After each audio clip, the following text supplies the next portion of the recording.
반갑습니다. 네, 저는 오늘 AI 시대 예술, 문화, 디자인이라는 주제로 여러분들께 간단한 강연 드리게 될 이경호라고 하고요.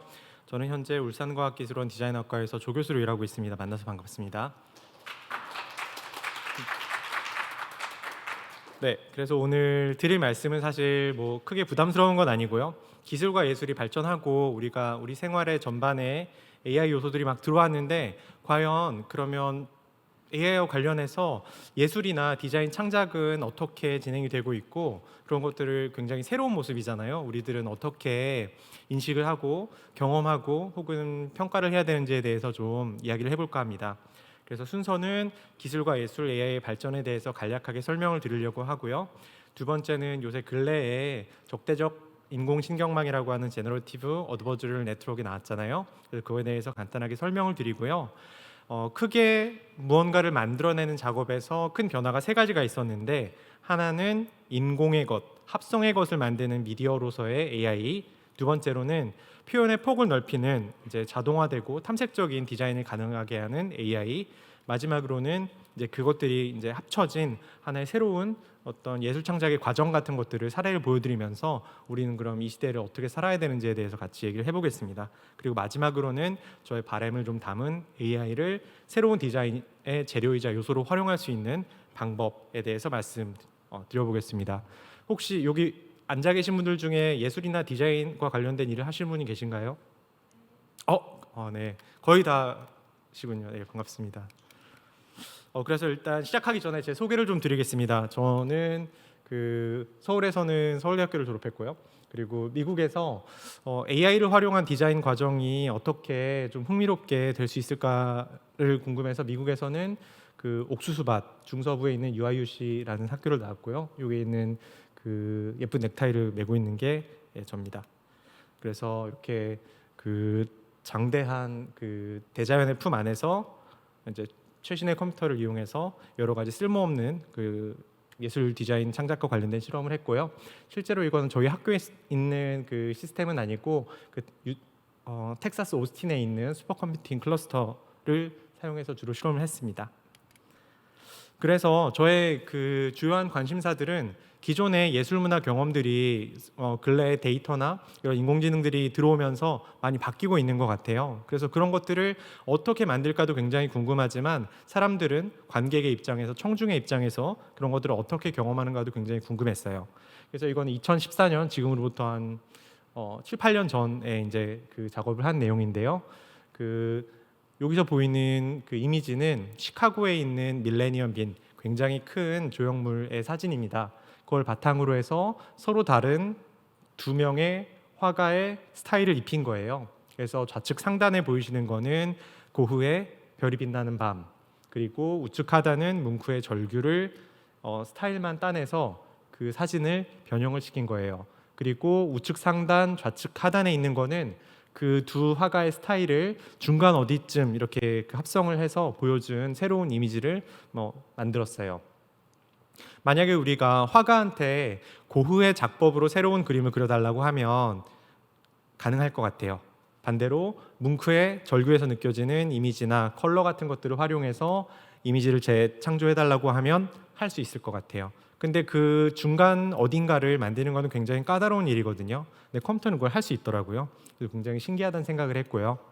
그리고 이 안에서 우리가 만약에 여기서 예술적인 어떤 감흥을 기존의 예술 작품을 보는 것처럼 받았다면 그게 과연 AI를 통한 작업이기 때문에 그 새로움 때문인지 아니면 정말로 표현된 콘텐츠가 예술적인 가치를 가지고 있는지 또 궁금하잖아요. 이제 그런 것들이 오늘 말씀드릴 내용들입니다.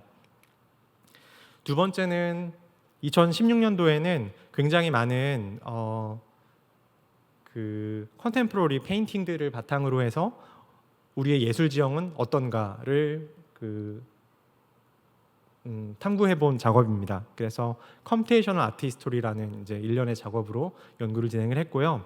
이것들은 기존의 예술사가들은 이런 말씀드려서 좀 죄송할 수 있습니다만 굉장히 품이 많은 드는 작업들이기 때문에 연구이기 때문에 한 작가의 특정 시기 혹은 특정 장르나 예술 아트 무브먼트의 특정 시기들을 많이 보고 연구를 하시는데요.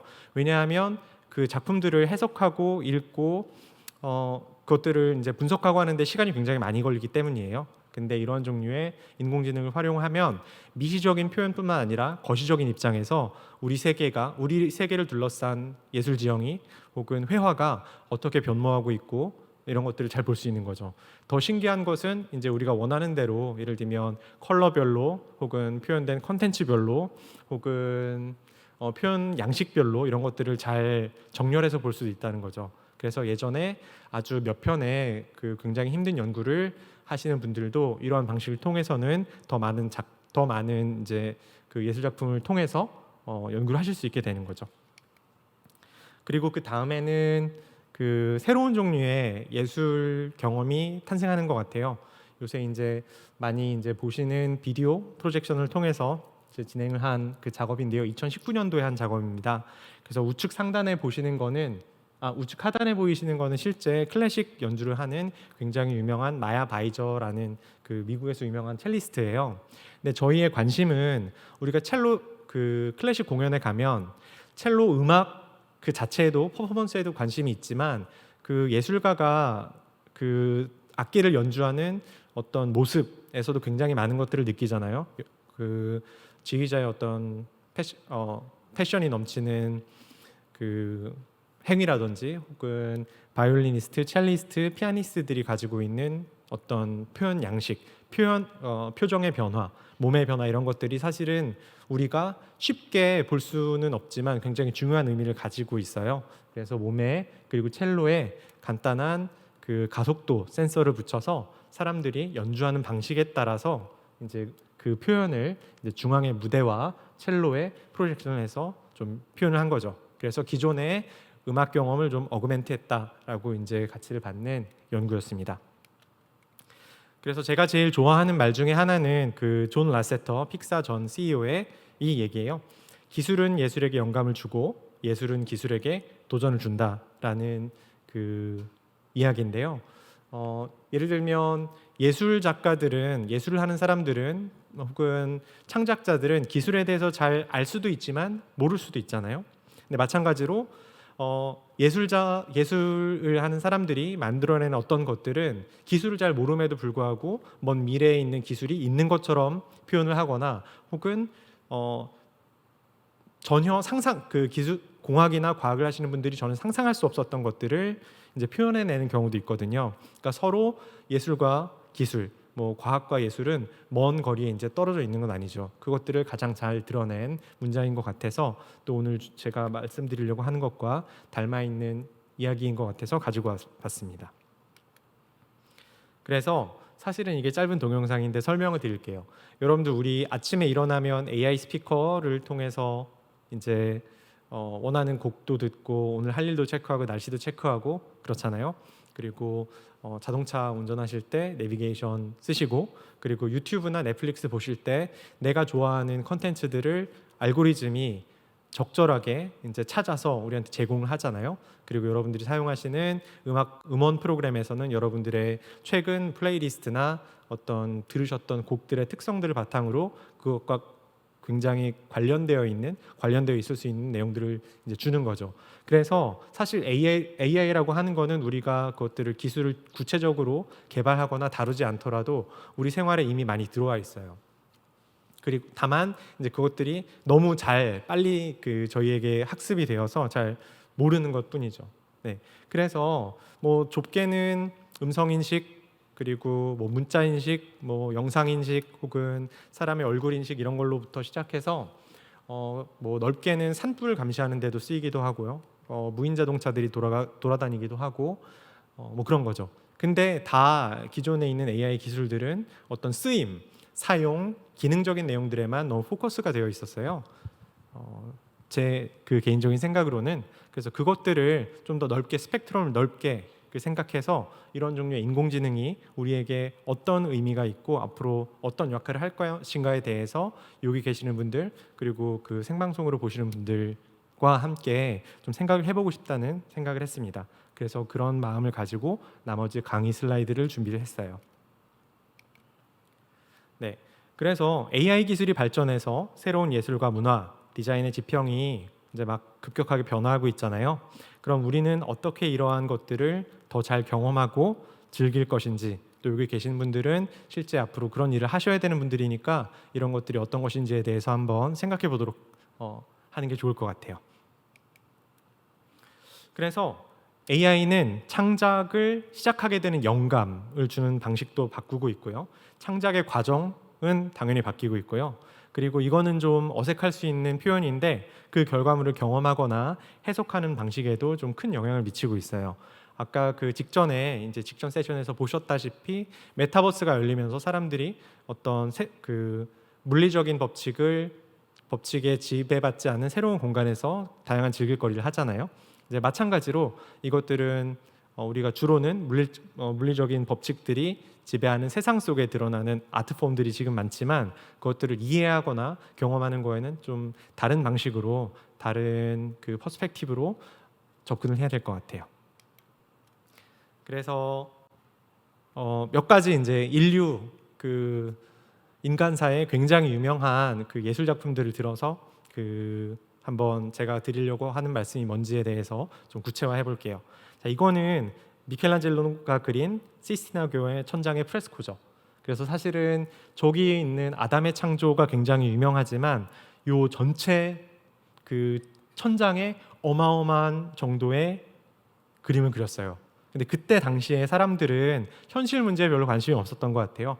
신과 하늘과 그리고 현실이 아닌 천국과 지옥과 이런 것들에 대해서 깊이 고민하고 상상하고 그런 것들을 예술가의 입장에서는 그런 것들을 사람들에게 시각화하고 실체화하고 해서 보여주는 거죠.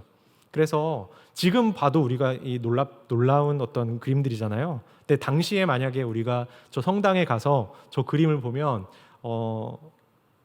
그 무릎이 그냥 탁 부러졌을 것 같아요. 네, 진짜 있는 것 같으니까요. 그래서 이 천지창조라는 이제 그림 그리고 아담의 탄생이라는 그림이 굉장히 유명하죠. 그래서 비단 그 주제뿐만 아니라 주제들이 정말 살아있는 사람처럼 이렇게 표현이 되잖아요. 이제 그런 것들이 과거에는 예술가의 혹은 창조의 어떤 역할이었던 것 같아요. 머릿속에 추상적이고 관념적인 것들을 끌어내서 굉장히 뛰어난 그 스킬과 테크닉으로 형상화해서 보여주는 것들이 중요했던 것 같고요. 그 다음에는 한참의 시간이 지난 후에 이거는 모네 루앙대 성당이라고 하는 연작이에요. 그래서 1892년 19세기 이제 마렵에 그 그려졌던 그 그림들인데요. 지금 보시는 게 한 12장의 그림이잖아요. 이때의 인상주의 화가들은 생각을 했어요. 우리가 본 어떤 사물을 보는 방식에 따라서 날씨에 따라서 달라질 수 있구나. 그래서 아침에 본 성당의 모습과 저녁에 본 성당의 모습과 다른 계절을 통해 본 성당의 모습이 많이 다르다는 것을 생각해냈고요. 이것은 빛과 공기와 이런 기존에는 생각하지 않았던 어떤 커다란 그 퀀텀리프를 만들면서 표현에 있어서도 다양한 방식의 그 직전에 보셨던 것처럼 구체적이진 않지만 이게 성당이라는 건 잘 알 수 있잖아요. 그런 방식으로 그 시대의 사람들에게 새로운 질문을 던졌어요. 이런 것이 루앙 대성당의 인상이야. 그래서 인상주의라고 하는 거죠. 그리고 그 다음에는 더 과학적으로 굉장히 유명한 최초의 사진들인데 더 과학적으로 그 순간을 캡처하고 싶다는 생각을 하게 됐어요. 그래서 이런 새로운 기술의 발달은 그 당시에 굉장히 유행했던 풍속화가들, 현장의 어떤 에센스를 잡아내서 그 경쾌한 필치로 그려낸 사람들의 그 동기를 꺾었고요. 왜냐하면 이것 이상 더 그 현실과 담게 표현하는 건 어려우니까요. 근데 그런 방식으로 이제 새로운 예술을 위한 기술이나 창작 방식에 대해서 되게 적극적으로 임했습니다. 그래서 사실은 예전에도 그랬고 지금도 그렇지만 이런 창작자들, 특히 예술가나 디자이너 분들은 기존의 기술을 적극적으로 촬영하고 그것들을 이용해서 실험해 보는 데 있어서 좀 되게 용기가 많은 것 같아요. 그리고 그런 과정 중에서 다시 공학이나 과학을 하시는 분들이 어떤 영감을 받아서 본인들의 그 기술들이나 어떤 프로젝트를 더 잘 하실 수 있게 되는 거죠. 그리고 빈센트 반 고흐의 이제 그림이고요. 역시 마찬가지로 그 순간에 어떤 느껴지는 감흥을 굉장히 잘 표현한 인류 문화가 가진 가장 그 우수한 그 페인팅 중에 하나라고 얘기되고 있죠. 이게 너무 좋아서 사실은 굉장히 많은 이후에 AI에 기반한 그 예술 작업들, 실험 작업들에도 많이 그런 표현이나 그 주제가 쓰였어요. 그래서 여기에 보시면 아시겠지만 그 구글의 딥드림 프로젝트 2015년도에 그래서 기존에 있었던 어떤 사진이나 혹은 이미지에서 컴퓨터로 하여금 특정한 패턴을 찾아내서 특히 사물 어떤 오브젝트에 대한 패턴을 찾아내서 그것들을 이제 형성하는 작업인데 마찬가지로 이게 정말로 아름다운지 예술 작품으로서의 어떤 가치가 있는지는 조금 여전히 컨트로버설한 부분이 있는 것 같아요. 그렇기 때문에 우리가 더욱 그 예술 작품의 어떤 창작 방식이라든지 결과물이라든지 어떤 경험에 대해서도 우리가 더 잘 이해를 해야 되는 것 같습니다. 그래서 이제 급기야는 2018년도에 에드몽드 벨라미의 초상이라는 작업이 크리스트 경매에서 팔렸어요. 굉장히 유명한 경매장이고 뭐 7,000불에서 10,000불 정도 되는 저 컴퓨터로 만들어낸 저 그림이 이제 팔리게 된 거죠. 이제 그래서 AI가 예술 세계의 그 아트 씬에 들어온 건 맞는 것 같아요. 근데 역시 저희가 이제 멀리서 보셔도 이게 정말로 어떤 기존에 우리가 봤던 렘브란트라든지 그런 유명한 화가들의 초상화랑 좀 다르잖아요. 그럼 우리는 이걸 어떻게 이해하고 느껴야 될지에 대해서 조금 더 자세히 설명을 해보겠습니다. 그래서 이 기술, 그 방금 본 초상화는 그 겐이라고 부르는 기술들을 바탕으로 이제 만들어졌다고 생각을 하시면 될 것 같고요. 요새 이 기술의 발전 속도가 너무 빨라서 2014년도에는 저 정도 수준의 그 얼굴을 만들어낼 수 있었던 게 급격하게 데이터의 양이나 그것들 처리하는 알고리즘이 좋아져서 2018년도에는 실제로 존재하지 않는 사람을 존재하는 것처럼 그릴 정도로 이제 그 기술이 좋아졌습니다.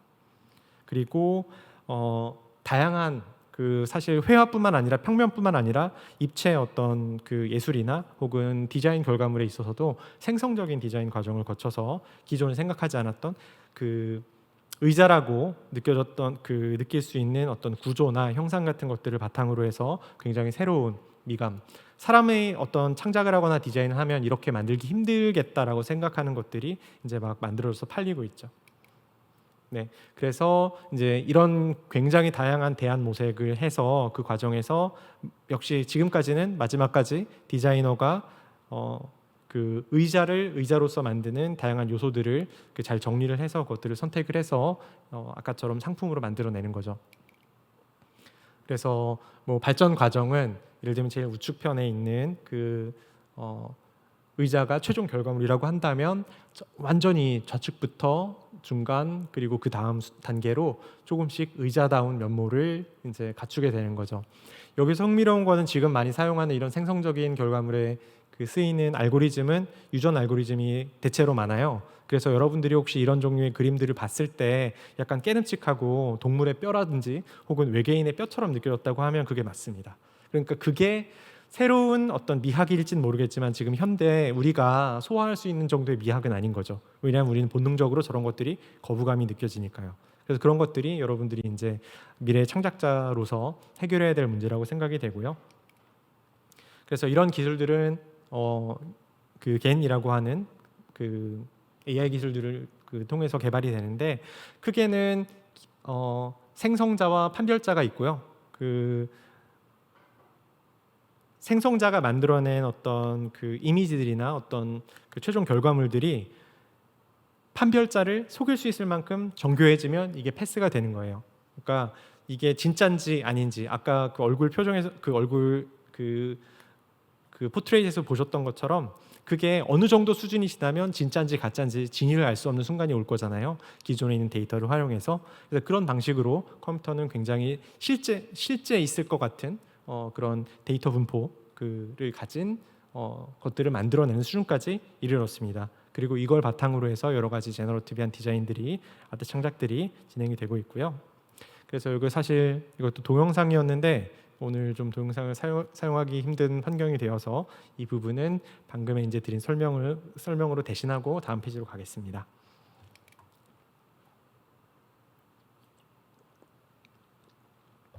그래서 보통은 아직까지는 그 컴퓨터한테 학습시킨 데이터는 기존의 사람들이 뛰어난 어떤 사람들이 만들어낸 대량의 데이터를 통해서 학습을 시키고요. 그것들을 원하는 방식에 따라서 결과물을 만드는 방식으로 지금 큰 파이프라인은 이루어져 있습니다.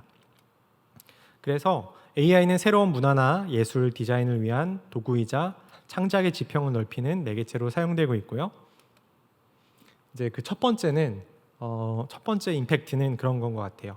그 더 새롭게, 더 창발적으로 기존의 관습과 패러다임을 뒤엎는 인공의 것, 합성의 것을 만드는 미디어를 만들고 있다고 생각이 됩니다.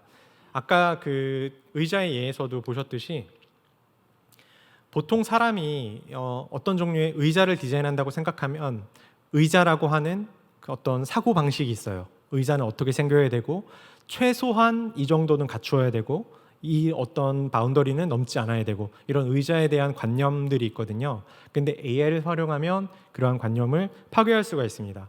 미켈란젤로가 다비드상을 조각하면서 그 원래 그 바위 안에 숨겨져 있었던 잠자고 있었던 그런 것들 해방시켰다고 하잖아요. 군더더기를 덜어내면서 마찬가지로 AI를 활용하면 아까 보셨던 그런 생산적인 방법을 사용하면 신약도 개발을 할 수가 있고요. 그리고 우리가 먹는 음식들도 특정한 어떤 조합이나 방식들을 통해서 기존에 예를 들면 인도 음식, 태국 음식, 한국 음식, 일식을 섞었을 때 요리사가 가지고 있는 관념 안에서는 나올 수 있는 그 음식의 종류나 어떤 맛 같은 것들이 이거는 되고 안 되고 아니면 나의 개인의 호불호가 있기 때문에 제한되는 방향이 있지만 AI를 통해서는 그렇지 않아요. 그러니까 신세틱 미디어가 되고 있는 거죠.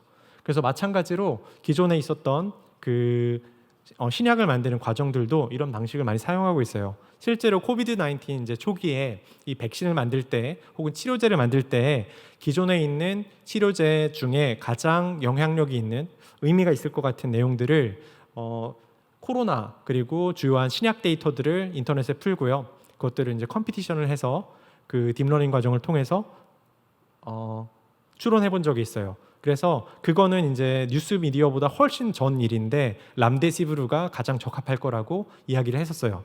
많은 사람들이 웃기지 말라고 했지만 나중에 결과적으로 람데시브루가 초기 코로나의 치료에 큰 역할을 했다고 이제 여러분들 이제 뉴스에서 읽으셨죠.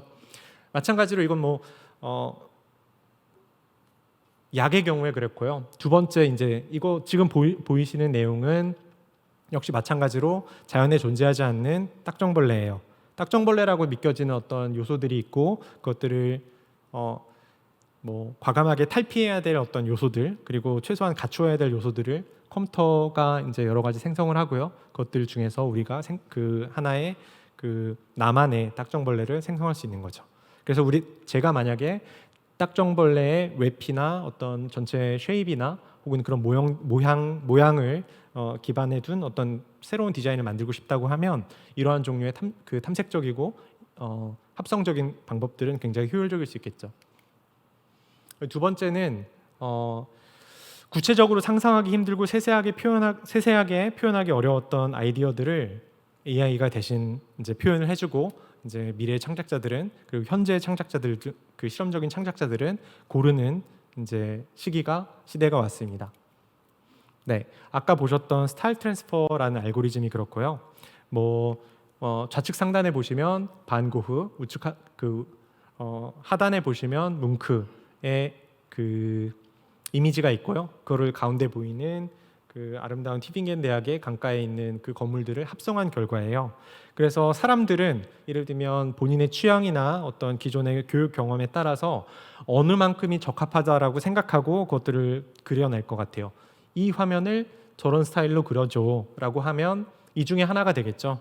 예를 들면 저 사진을 뭉크의 그것과 비슷하게 그려줘 하면 한 번에 한 가지 굉장히 오랜 시간을 거쳐서 밖에 할 수 없을 텐데 이제는 컴퓨터가 만들어낸 다양한 대안들을 보고 혹은 대안들을 일부 혹은 전체들을 변형시켜 가면서 그 디자인의 표현의 단계나 구체성을 굉장히 잘 탐색할 수 있다. 이렇게 말씀을 드릴 수 있을 것 같아요. 그리고 이게 비단 그 2차원상의 표현물만 아니라 이런 종류의 도자기들을 만들 때에도 예를 들면 머그컵을 만들 때에도 컵을 컵처럼 만드는 아주 기본적인 요소들과 새로운 디자인이라고 불려질 만한 정말 수백 수천의 대안들 중에서 내가 원하는 어떤 방향으로 조금씩 범위를 좁혀가면서 디자인을 할 수 있겠죠. 근데 이렇게 만들지 않으면 내가 뭘 좋아하고 내가 뭘 원하는지 잘 모를 수 있잖아요. 그러니까 먼저 컴퓨터한테 그런 것들을 미리 생성하도록 하고 그것을 통해서 바탕으로 내가 원하는 방식이나 방향이나 목표에 맞는 것들을 점차로 경우의 수를 줄여가면서 이제 좌측에서부터 우측까지 이렇게 발전을 시켜가면서 작업을 할 수 있는 시대가 됐습니다.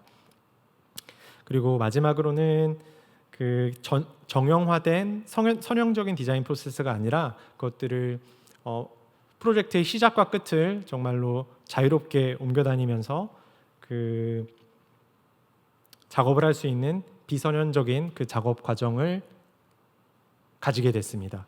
예를 들면 우리가 뭔가 그림을 그린다고 하면 종이 사이즈를 결정하고 밑그림을 그려서 그 중간에 어떤 인고의 과정을 거쳐서 작업을 마치게 되잖아요. 근데 최종적인 결과물에서 사람이 하기에는 굉장히 힘들고 포토샵을 통해서도 수천 수백 번의 언두를 통해서 이제 히스토리를 통해서 그런 것들을 해야 되지만 AI가 접목된 디자인 과정에는 그런 것들이 좀 굉장히 혁신적으로 개선이 되게 됩니다. 그래서 예를 들면 이런 거죠. 제가 어떤 캐릭터의 혹은 어떤 사람의 얼굴을 그려야 되는 일을 맡게 됐어요. 그러면 저는 이제 앞으로는 내가 그리려고 하는 최종 결과물과 어슴푸레하고 추상적이고 관념적이지만 그런 데이터를 모아서 컴퓨터한테 학습을 시키고요. 컴퓨터가 만들어낸 여러 가지 대안들을 예를 들면 여기에 각각의 점들이 오른편에 보이는 각각의 이제 얼굴들과 대응이 된다고 보시면 되는데, 그래서 2차원의 수많은 대안들 중에서 내가 원하는 방향이 뭔지에 대해서 클릭해보고, 그리고 내가 그 클릭을 통해서 생성된 새로운 내용들을 바탕으로 뭔가를 바꾸거나 하는 방식으로 이제 뭐 얼굴의 각도, 예를 들면 제가 정면을 바라보는지 왼쪽을 바라보는지로부터 시작해서 어떤 피부 색이라든지 피부에 올라가 있는 텍스처까지 아주 굉장히 빠르고 확실하게 바꿀 수 있게 되죠. 네, 역시 동영상이지만 마찬가지로 어도브사에서 근래에 영화 포스터를 만드는데 영화 포스터에 등장하는 어떤 배우가 처음에는 이제 뭐 정면을 보고 있다가 그 다음에는 좌측이나 우측면까지 이제 얼굴을 포즈를 바꾸면서 포스터를 완성하는 어떤 그런 데모가 발표가 됐는데, 마찬가지로 우리가 필요한 어떤 특성들을 고정을 해주고 그것들을 좁혀 나가면서 여러 가지 가능성을 보는 거죠. 그렇게 함으로써 내가 정말로 표현하려고 했던 것들에 대한 예를 굉장히 빠르게 볼 수 있고요. 그 학습, 그 인사이트를 통해서 내가 정말로 할 수 있는 것 이상의 것들을 만들 수도 있는 거죠. 그렇기 때문에 이런 것들이 굉장히 중요하고 앞으로 큰 역할을 하게 될 거라고 생각을 하고 있습니다. 네, 이것도 마찬가지로 동영상인데요. 기본적으로는 우리가 하는 거는 밑선만 그리는 거예요. 그래서 스케치만 하고 적합한 색일 거라고 생각하는 색을 컬러를 가져다가 이제 그려주는 거죠. 왼쪽에 사진에 보이는 것처럼. 그러면 AI 기술을 통해서 이제 그것들이 자연스럽게 컬러가 입혀지는 거죠. 한번 이렇게 해서 우리가 프리뷰를 하고 만약에 목에 걸고 있는 마젠타 컬러의 스카프가 마음에 들지 않는다고 해서 이걸 옐로우 컬러로 바꾸게 되면 기존에 있는 어떤 창의 제작 프로세스에서는 굉장히 큰 일이잖아요. 그 색을 다 걷어낼 수도 없고, 걷어낼 수 있다 한들 이것들이 굉장히 큰 인력이 드는 일이니까요. 근데 이런 방식으로 익스플로레이티브하게 접근을 하면 여러 가지 색깔을 다양한 방식으로 이제 써볼 수도 있고요. 이제 우측에 보이는 이제 동영상은 한 개의 씬을 여러 가지 베리에이션을 줘서 예를 들면 머리색이라든지 염색이 되어 있는 부분이라든지 이런 것들이 좀 바꿔서 표현이 돼요. 그러면 숙련된 예술 창작자들은 그 중에서 어떤 부분이 제일 본인이 생각했던 컨셉과 잘 어울리는지 발견할 수 있겠죠. 그래서 이런 방식으로 우리가 몇 년에 한 번씩 볼 수 있었던 지브리 애니메이션 같은 것들도 좀 더 자주 그리고 제작에 드는 비용이나 어떤 그런 것들을 신경 쓰지 않고 스토리와 그 경험 자체를 전달하는데 좀 많이 사용이 돼서 자주 볼 수 있었으면 하는 바람을 해보게 또 되는 거죠. 그래서 AI는 이제 새로운 문화예술을 디자인을 위해서 영감도 주고요. 거기 막 여러 가지를 생성함으로써 창작 능력을 극대화할 수 있는 다양한 방법을 이제 제공하죠. 그래서 다시 한번 그 존 라세터의 그 말이 정말로 큰 통찰을 담은 문장이었구나라는 생각을 하게 되고요. 그래서 이제 결론을 좀 말씀드리려고 하는데요. 뭐가 보이십니까? 네, 그 밤하늘이잖아요.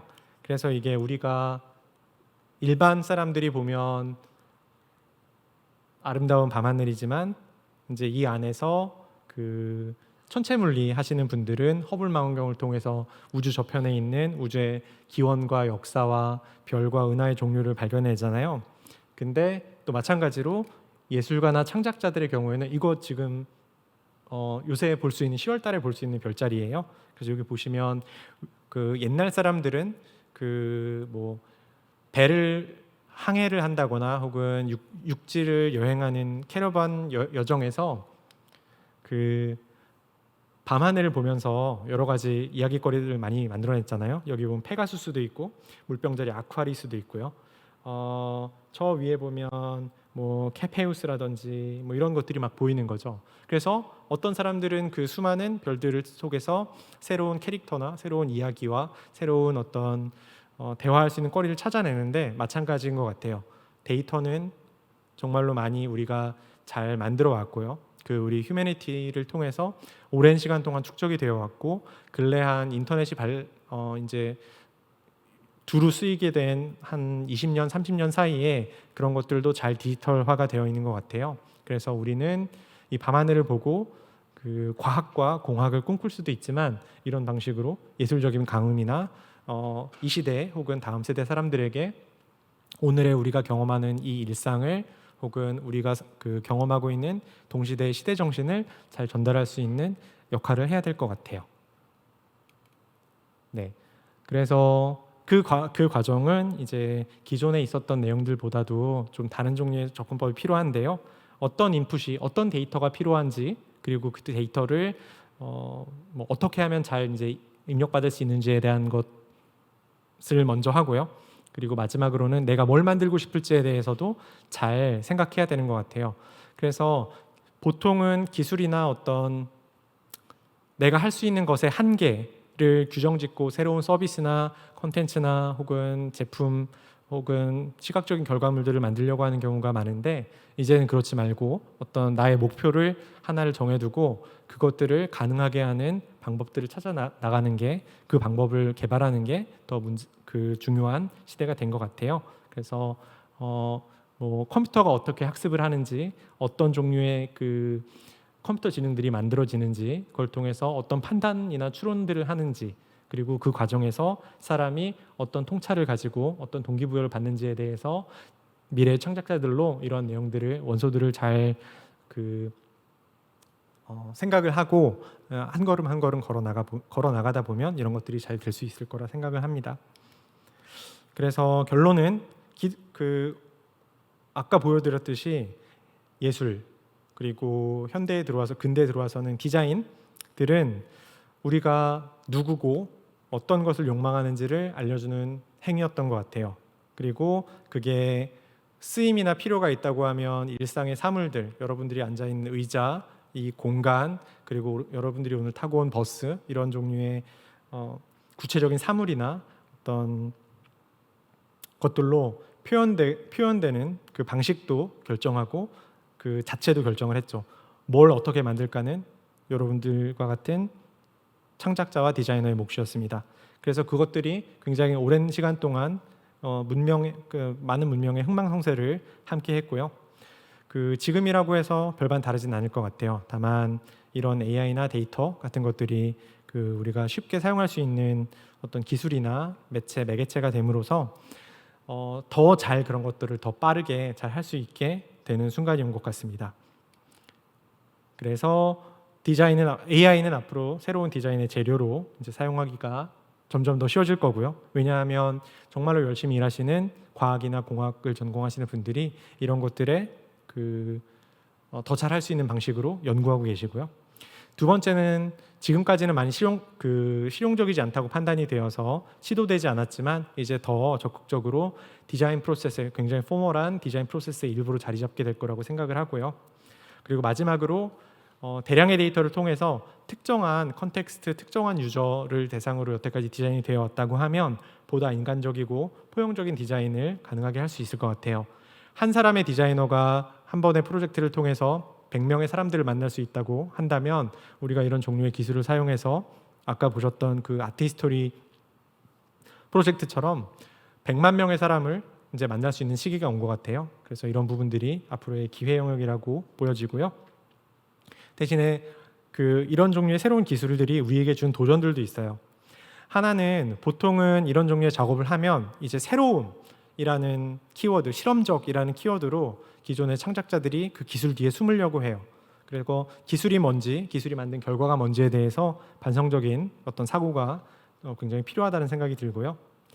두 번째는 새로움이라는 가치 때문에 내가 하고 싶은 것, 그리고 기술적인 어떤 난이도 때문에 내가 하고 싶은 거를 중간에서 많이 포기하는 경우를 많이 보거든요.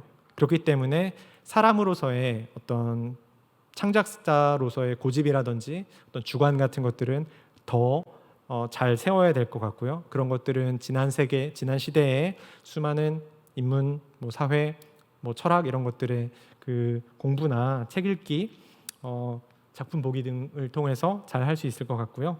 그리고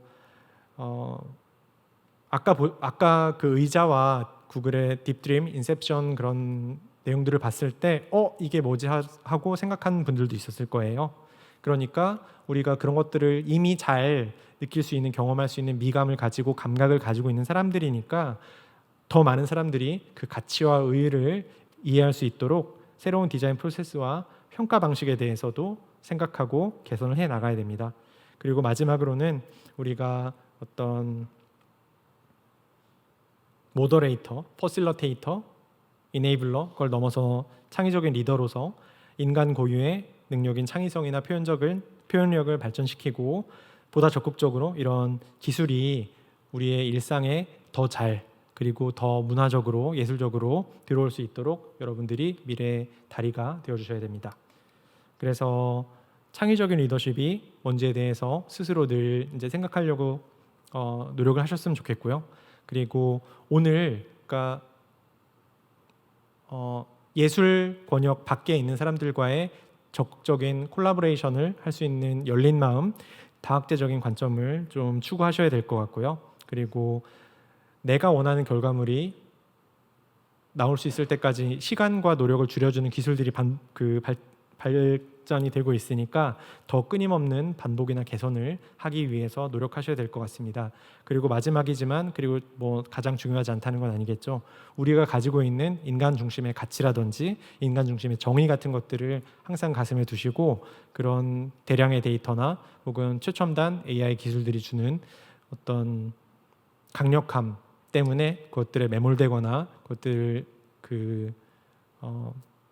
이기지 못하는 그런 창조자나 어떤 크리에이터가 되어서는 안 되겠다는 생각이 듭니다. 네, 저 오늘 발표는 여기까지 말씀을 드리고요. 혹시 질문 있으시면 네.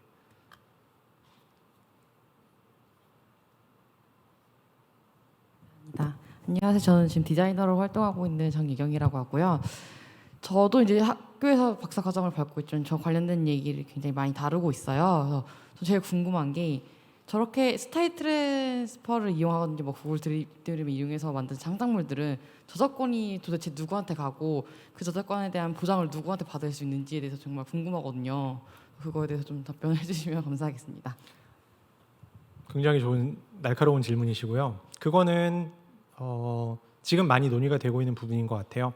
제가 올해 상반기에 특허청과 그 관련된 내용들을 좀 논의를 많이 했는데요. 이제는 그런 시대가 온 거죠. 예전에는 한 점의 최종 창작물로 그 가치나 권리를 인정받을 수 있는 시기였잖아요. 지금도. 근데 앞으로는 그것들에서 한 단계 더 들어가서 어떤 종류의 범주의 것들을 생성할 수 있는 그 모델 자체가 인정받고 그 가치를 인정받고 의의를 보호받는 시대가 올 것 같아요. 근데 그게 어떤 방식일지는 잘 모르겠어요. 예를 들면 지금 질문 주신 분과 제가 같은 종류의 모델을 사용해서 어떤 생성물을 만들었는데 그게 정말로 말도 안 되게 둘 다 랜덤하게 만들었는데 그게 똑같은 결과물이 나왔어요. 이제 그런 종류의 충돌 사례들이 많이 발생할 거거든요. 그리고 기존에 그 있는 데이터들을 사용해서 뭔가를 생성했는데 그게 현재 있는 뭐 맥도날드나 버거킹 같은 것과 비슷한 어떤 로고가 나왔을 때, 그럼 제가 의도적이진 않았지만 어쨌든 제 결과물은 그런 어떤 컨플릭트의 소지가 있는 거잖아요. 예. 그래서 그렇기 때문에 결과적으로 답변은 그런 것들은 이제 앞으로 많은 종류의 케이스가 나올 거고 그것들을 인간 창의성이나 어떤 그 예술적인 가치를 그 범하지 않는 범위에서, 가리지 않는 범위에서 잘 만들어질 수 있도록 이제 그 질문해 주신 분처럼 관심 있는 분들이 더 열심히 노력해 주셔야 될 것 같습니다.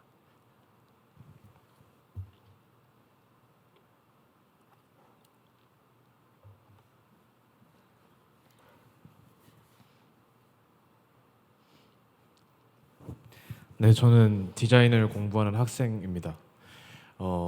아까 의자 디자인이 AI가 해준 걸 보고 되게 신기하게 느껴졌는데, 이제 AI가 어떤 의자의 형태를 제시해 줄 수 있는 정도로 수준이 많이 올라왔다면 디자인을 꼭 전공하지 않더라도 그 프로그램을 사용하면은 일반인이든 누구든 어느 정도 감각만 있다면 선택을 하는 선에서 디자인을 채택을 할 수가 있는 경우가 생길 텐데, 그럼 저희가 디자인을 이제부터 미래에 창창하게 더 진행해 나가야 될 상황에서 일반인들이나 그런 사람들이 해줄 수 없는 일을 디자이너가 어떤 식으로 해줄 수 있을지, 그런 방향성에 대해서 묻고 싶습니다. 네, 역시 좋은 질문 감사드립니다. 제가 사실은 미국에 유학 간 이유도 그 답을 찾기 위해서였어요. 저는 그 제품 디자인은 아니었고 시각 디자인으로 그 일을 굉장히 오래 했거든요. 제가 현업을 시작했을 때에는 웹이 새로운 미디어였어요. 그래서 웹 디자인 하시는 분들이 국내에 몇 명이 없어서 한 벌써 10몇 년 전에 연봉 1억인 디자이너가 있고 그랬거든요. 근데 그 디지털 기반의 디자인 작업이다 보니까 거의 나중에 소스가 포토샵이나 일러스트레이터 같은 걸로 나오게 되잖아요. 그리고 그것들을 바탕으로 해서 훌륭한 디자이너들의 스타일을 모방해서 막 파는 경우가 생겼어요. 그러니까 그 기술적인 배리어가 확 낮춰지고 퀄리티 스탠더드는 확 높아졌어요. 그러니까 더 이상 그 어떤 본인의 어떤 감각이나 이런 걸로 디자인을 하시는 분들이 그만큼의 노력의 가치나 대가를 받지 못하는 상황이 왔어요. 그래서 저는 그때 당시에 뭐 인공지능 이런 거를 이제 그 MIT 미디어랩에서 이제 그런 것들을 이제 연구하는 그룹이 있어서 비저블 랭귀지 워크숍이라고 해서, 그래서 그러면 인공지능이 오면 나중에 이거 레이아웃까지 다 짜주고 컨셉만 넣으면 그 만들어주는 거 아닌가 하는 걱정을 했거든요. 그래서 그런 것 때문에 저도 그런 고민 때문에 좀 더 공부를 하게 된 거고, 결론은 아까 그 겐 네트워크 혹은 그 작동 방식에서 보셨다시피 그 인간 디자이너는 아직도 굉장히 높은 종류의 그 사고 능력과 표현 능력, 창의성을 가지고 있기 때문에 그 판별자, 게이트웨이로서의 역할을 할 수 있을 것 같아요. 그리고 학교에서 배우는 많은 것들이 툴이나 테크닉적인 부분들도 있지만 어떤 것들이 좋은 디자인인지에 대해서 사고하는 방식, 내가 치우치지 않게 사고하고 새롭지만 여전히 좋은 디자인, 혁신적이지만 여전히 좋은 디자인들을 할 수 있는 어떤 그 프로세스나 능력을 배우는 거잖아요. 그렇게 될 수 있도록. 그러니까 앞으로 더 그런 세상에서 더 좋은 디자이너가 되려면 아까 얘기했듯이 사람들의 니즈나 원츠, 그리고 감추어진 어떤 욕망 같은 것들을 뭔지 잘 읽어낼 수 있어야 되고요. 두 번째는 수많은 대안 중에 컴퓨터가 100개 시안을 만들었어요. 그러면 그 문제를 가장 잘 해결할 수 있는 방향이 뭔지에 대해서 읽어낼 수 있고, 그리고 미학적인 부분까지 잘 판별할 수 있는 능력을 갖추는 게 앞으로 디자이너나 미래 창작자들에게 요구되는 역할이자 책임일 것 같아요. 근데 벌써 그런 것들이 고민이 되시면 잘 하실 것 같아요. 네.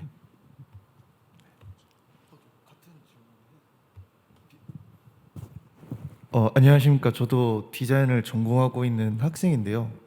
아까랑 비슷한 질문이긴 한데 이제 저도 AI의 도움을 많이 받아서 디자인을 하고 있는 사람으로서 굉장히 도움을 많이 받고 있지만 처음에는 굉장히 디자이너로서는 굉장히 달갑지 않은 시대가 올 것 같아요. 왜냐면은 그런 창작물로서 이제 창작을 컴퓨터가 하게 되면은 그런 것들이 차후에는 디자이너의 일자리를 뺄 수도 있다고 생각을 해요. 그래서 질문을 드리는 건데 이제 2030년, 2040년 이렇게 가게 되면 앞으로 이런 AI가 디자이너의 일자리를 뺏을 거라고 생각하세요? 아니면은 조금 더 AI로 창출되는 디자이너의 다른 일자리가 생성될 거라고 생각하시는지 궁금합니다. 제가 뭐라고 답변 드릴 것 같아요? 그래서 질문 안 드리겠어요. 예상은 어떠십니까?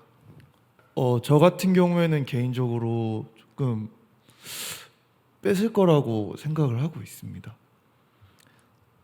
제 개인적인 생각은요.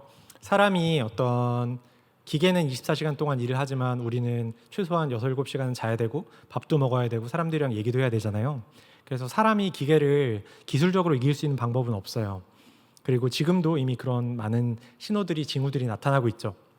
근데 아까 말씀드린 내용과 마찬가지인데 저는 그 시대가 빨리 왔으면 좋겠어요. 지금 현재 디자인 과정을 보면 주니어 디자이너로 시작해서 시니어로 성장하고 그 다음에 아트 디렉터, 크리에이티브 디렉터 그리고 심지어는 CEO나 CDO 레벨, C레벨에서 일하시는 분들도 있잖아요. 근데 그분들이 아트 디렉터나 크리에이티브 디렉터 레벨에 가면 디자인의 컨셉이나 디렉션 같은 것들을 결정하는 굉장히 중요한 일을 하시잖아요. 저는 오히려 그런 30년이나 40년이 빨리 와서 컴퓨터가 대다수의 정말로 시덥지 않은 노동은 다 하고요. 우리는 정말 좋은 디자인을 뽑기 위한 그런 사람으로서 일을 했으면 우리의 어떤 소중한 시간을 보낼 수 있었으면 좋겠다는 생각을 하고요. 두 번째로는 AI가 막 늘어나면 사실 우리는 AI를 툴로만 지금 저희가 생각을 하잖아요. 도움을 많이 받고 있으셨다고 했는데 AI가 일상 속에 들어오고 우리가 즐길 수 있는 콘텐츠나 사용하게 되는 어떤 인터페이스나 사물들이 많아지면 그만큼 사람들이 사람의 인력을 통해서 디자인의 어떤 사고 능력과 창의성을 통해서 해결해야 될 문제나 이슈들이 굉장히 많이 생길 거예요. 지금까지 AI의 큰 문제점 중에 하나는 그 기반이 되는 데이터를 직접 만들지 못해요. 그러니까 여전히 그때에도 정말로 크리티컬한 디자인 그 디시전 메이킹들은 유능하고 역량 있는 디자이너들이 하게 될 거예요. 그러니까 AI를 최대한 포용하는 방식으로 본인을 성장시키시고 그리고 내가 더 좋은 디자이너가 되겠다고 마음을 먹으면 당연히 AI는 그걸 네거티브한 방향이 아니라 굉장히 포지티브한 방향으로 디자인 그리고 질문해 주신 분에게 다가올 것 같아요.